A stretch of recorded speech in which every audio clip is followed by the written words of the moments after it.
Hello mga madlang people, ako nga pala si Galaxy Man. At ngayong araw, tayo ay may mission. Ang mission natin ay mag-compute ng value added tax at discount. So, ngayong araw, may bagong mission na naman tayo. Pinapakompute tayo ng tax at discount. Tara, samahan niyo ako. Araw, magko-compute tayo ng tax at discount. So ano nga ba yung tax? Ito yung ginagamit na pera para sa serbisyo ng publiko dito sa Pilipinas. Ang karaniwang tax na percentage ay 12%, samantalang discount ay bawas sa original price. Nandito na first transaction, ang belt. Kano kaya to? 1,799 May kasama pang 50% discount. Ayos! Kapag sinabi natin percent per 100, sabihin, ko-convert mo yung 50% sa decimal, which is 0.5. Multiply natin yung 1,799 sa 0.5. So, magiging sagot natin ay 899.5. Ito yung babayaran natin sa belt. Ngayon, 899 pesos and 5 cents. So, makikita natin na 899 pesos and 50 cents ang babayaran natin. Ngayon, multiply natin ang 899 pesos and 50 cents sa 12%. Ang 12%, kung nagko-convert nyo sa decimal, ay magiging 0.12. Multiply natin 899.5 times 0.12. Ang sagot niyan ay magiging 107 pesos and 88 cents. Ngayon, ang gagawin natin na sunod ay subtraction. 899 pesos and 50 cents minus 107 pesos and 88 cents.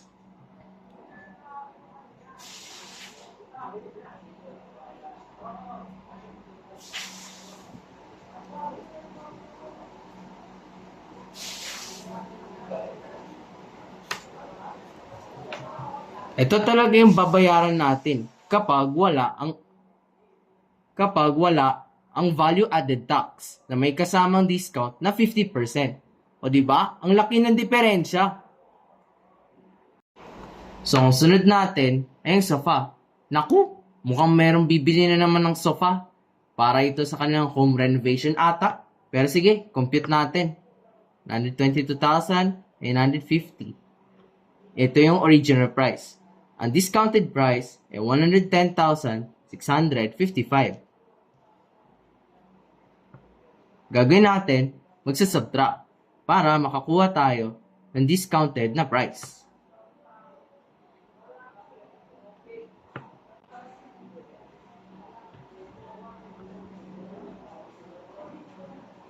Ayan, nakuha na natin yung discounted na price na exempted sa babayaran natin. I-divide naman natin sa 122,950 pesos. Grabe, mahal mga kaibigan. Ito ay 0.1. Multiply natin sa 100. Tayo ay makakuha ng 10%. O diba? Ang laki ng diferensya. Ngayon, multiply natin 110,655 times 0.12. Kasi lagi natin tatandaan ang gagamitin nating value added tax ay 12% or sa decimal 0.12.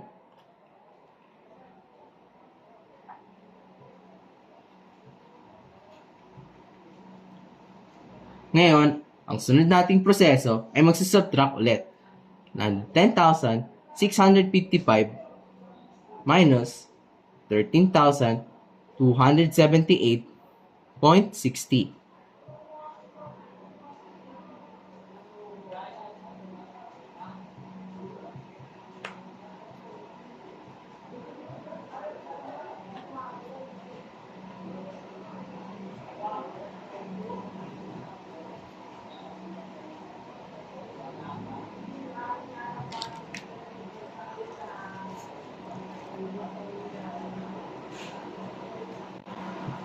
Grabe ulit, napakalaking diferensya talaga. Kung wala ang tax, malamang sa malamang, mura ang ating mga bilihin. Pero wala eh. Ang value added tax ay kailangan para sa serbisyo ng publiko. Uy, may bago na namang cellphone na mas mura pa kaysa sa cellphone ko. So, ibig sabihin, magko-compute tayo. Baka malay mo, baka merong bumili ng cellphone, di ba? Ang original price ay 13,999. Ang discounted price naman ay 12,999.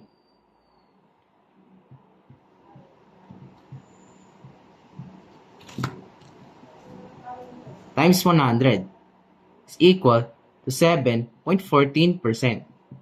Grabing discount ah. Malaking bagay na yun, lalo na sa mga taong kailangan ng cellphone. Ngayon naman, kukompute tayo ng 12GB plus 512GB. Kung dati, 16,999. Ngayon, 14,999. I-divide natin. 16,999. Ang difference nito ay 2,000. Multiply natin sa 100. So, magiging sagot natin ay 11.77% na discount. Ang laki! Unahin muna natin yung 8GB plus 256 na gigabyte. Ngayon, 12,999. Magkano kung exempted ito sa tax?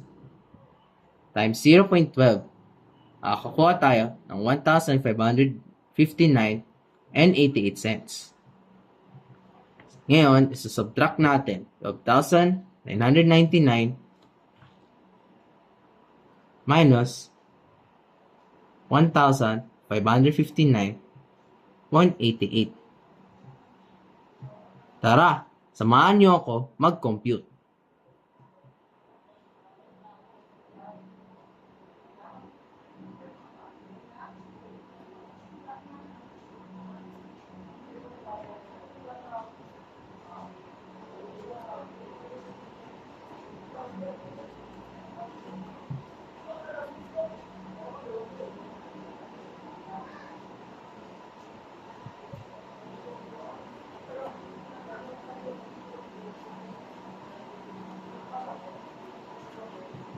Kung wala ang value added tax, ang magiging sagot natin ay 11,439 pesos and 12 cents. Ngayon naman, magko-compute tayo ng isa pang uri ng cellphone na may kasamang 512 na GB.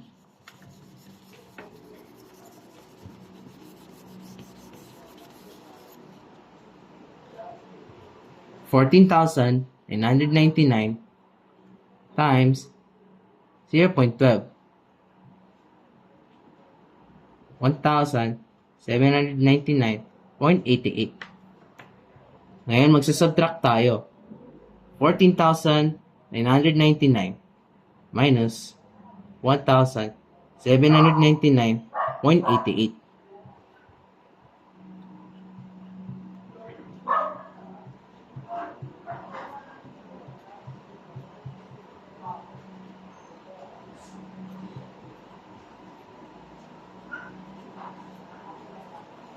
Ayan, kung wala ang tax, 13,199 pesos and 12 cents.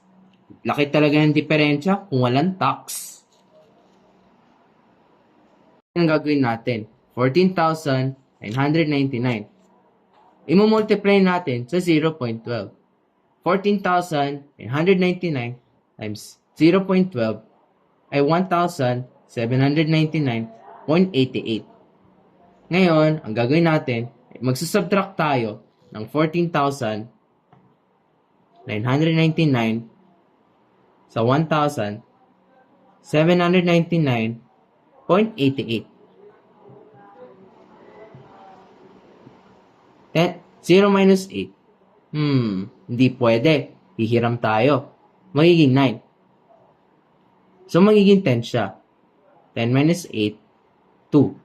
9 minus 8, 1. Lalagyan natin ng point para mas-signify natin na ito ay decimal point. 9. And then, hihiram tayo.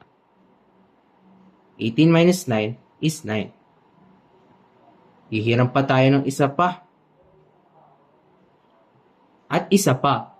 So, magiging 18 minus 9, 9. 8 minus 7, 1. 14 minus 1, 13. Diba? Ang sagot natin, kung wala ang 12% na tax, ay 13,199 pesos and 12 cents. O diba? Ang laki ng diferensya kapag walang tax. So ayan, natapos tayo sa mga math problems na kinakailangan nating isolve. Uy! Adventure Certificate! Let's go! So, sana meron kayong natutunan sa araw na ito. Ako nga pala si Galaxy Man, ang inyong kabaning sa math. Kita-kits ulit sa susunod na video. Maraming salamat sa inyong panonood. Minsan ang math, mahirap at seryoso, nakakatakot, nakakalito. Buti na lang may kasama pa tayo, sipag, tiyaga, isip at talino. Magtanong, mag-isip, huwag matakot magkawala. Magtanong, mag-isip, ang mahirap ay dadali. Magtanong, mag-isip, ang matyaga matutunan. Magtanong, mag-isip, sabay-sabay tayo. Kaya mo, kaya ko, tutunan ng math. Kaya mo, kaya ko, usap pag sinabi, isip ka, equals madali.